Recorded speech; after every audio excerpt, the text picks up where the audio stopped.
you've gone to the balcony. You've stepped to their side. In other words, we've dealt with the people aspect of the negotiation. Now we have to deal with the problem. We've been soft on the people, now we have to be hard on the problem. What does hard on the problem mean? Hard on the problem doesn't mean what we often think it means, which means being hard on your positions, really asserting your positions rigidly. Hard on the problem rather means being hard in asserting your interests, not your positions. Now, this distinction between interests and positions is the most critical distinction in problem-solving negotiation. It may sound like it's the same thing. It's what you want. Your position is what you want. Your interests are what you want. But there's a critical distinction. And maybe the best way to illustrate that distinction is with the example of the two sisters who were quarreling about an orange. They had an orange, and each sister wanted the orange.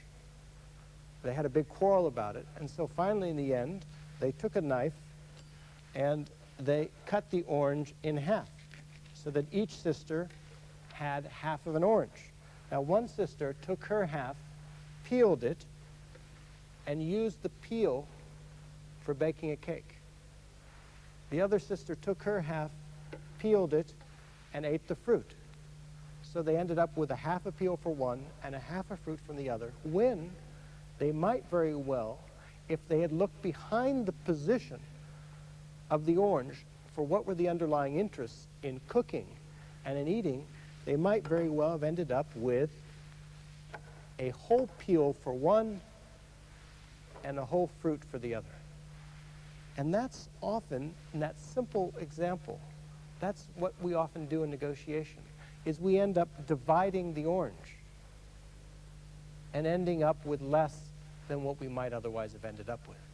That's the importance of always focusing behind positions, what people say they want. Positions are their demands. It's the money, it's the numbers, it's the quota. Always focusing behind the positions for what actually are the underlying interests, which are people's concerns, their needs, their desires, their aspirations, their fears. In this case, it was cooking and eating, so that you can then end up with the equivalent of a whole peel for one and a whole fruit for the other.